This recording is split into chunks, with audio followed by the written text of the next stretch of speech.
Primero que nada, buenas noches. Yo les voy a hablar como primer punto sobre la tabla periódica.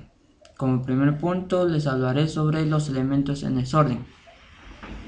En este periodo eh, no solo los elementos, como su propio nombre lo dice, estaban en desorden, sino que aparecieron varios químicos interesantes e importantes de esta época que ya estaban en los capítulos anteriores. Estos eran Berzelius, Gay-Lussac y Thénard, que fueron uno de los químicos que descubrieron más elementos. Eh, en este tiempo todos los elementos no estaban bien estructurados en su lugar, sino que estaban en diferentes posiciones.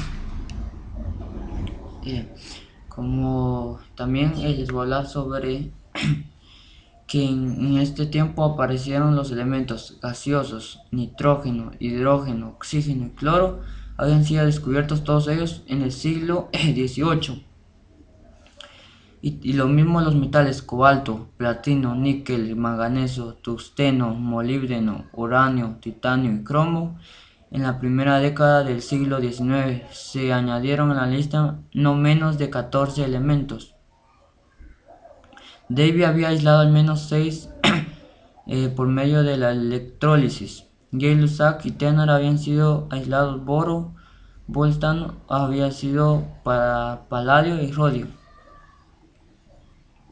Berzelius descubrió 4 elementos, era el selenio, silicio, circonio y tutorio.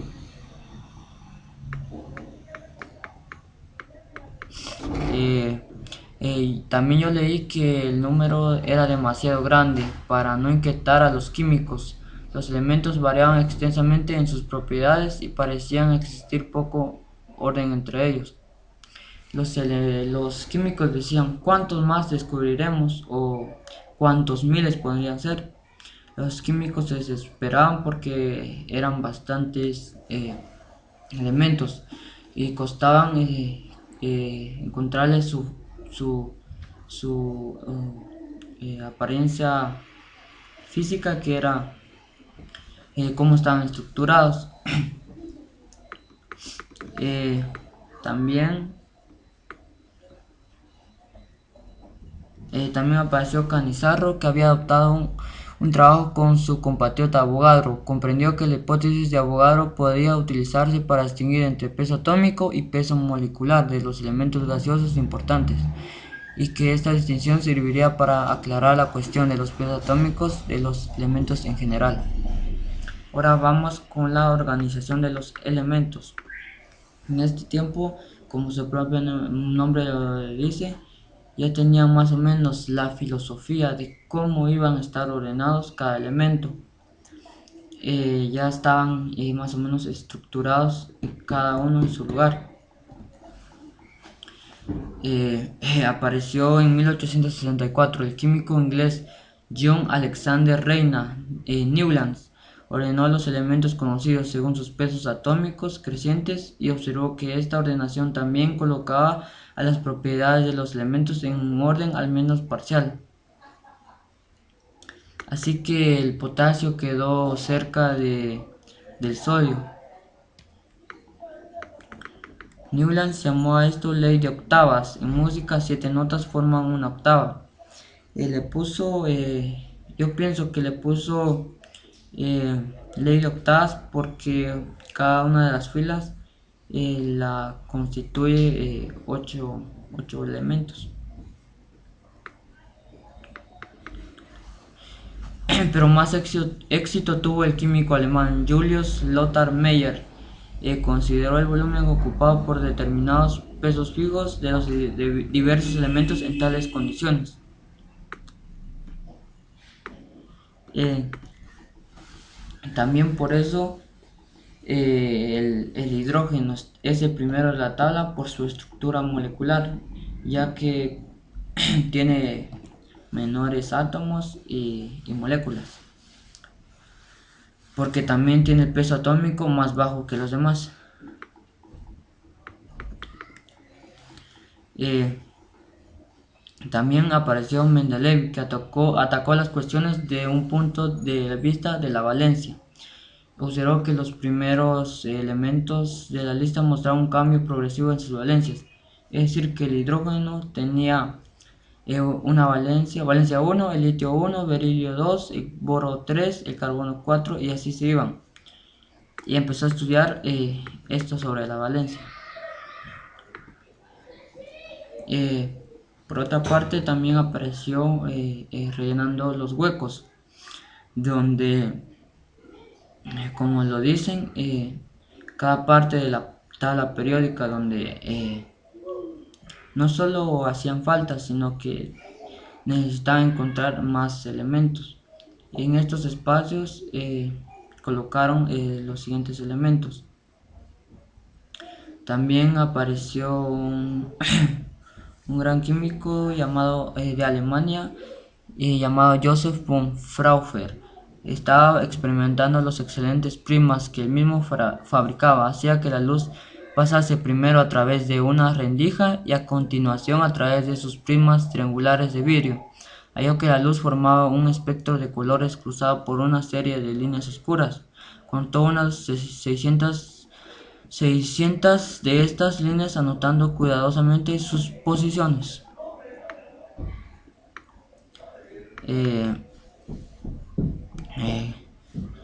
También apareció Kirchhoff, que había inventado así un método de obtener la huella dactilar de cada elemento por luz que producía al calentarlo. Una vez que los elementos fueron identificados, pudo dar la vuelta a su razonamiento y reducir a los elementos de un cristal desconocido a partir de las líneas brillantes del espectro producido por este.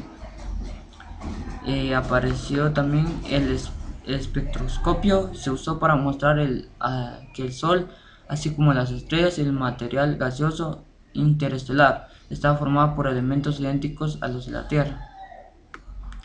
El espectroscopio ofreció un nuevo y poderoso método para la detección de nuevos elementos. Si un mineral incandescente revelaba líneas espectrales pertenecientes a un elemento no conocido, parecía razonable suponer que estaba en un juego de elemento nuevo. También iremos a los nuevos elementos por grupos. Aquí no solo ordenaban a los elementos por sus moléculas y átomos y peso atómico, sino que también los ordenaban por si eran metales, minerales y etcétera, ¿verdad? En 1794, por ejemplo, el químico finlandés Johan Gadolin en 1760 y 1852 había descubierto un nuevo óxido metálico o tierra, un mineral obtenido de la cantera de Tjärvi cerca de Estocolmo, Suecia. Eran los llamados tierras raras. El químico sueco Carl Gustav Mosander en 1797 y 1858, por ejemplo, descubrió no menos de 4 tierras raras a finales de los años 30 y comienzos de los 40 del pasado siglo.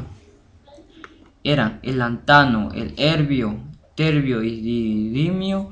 En realidad eran 5, puesto que los 40 años después, en 1885, el químico austriaco Karl Auer Baron von Welsbach en 1858-1929 halló que el didimio era una mezcla de dos elementos que llamó praseodimio y neodimio.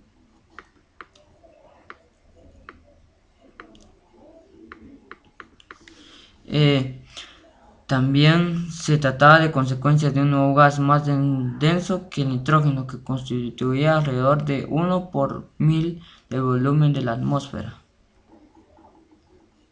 Era químicamente inerte y no solo podía hacer reaccionar con ningún otro elemento, así que fue denominado argón, de la palabra griega que significa inerte.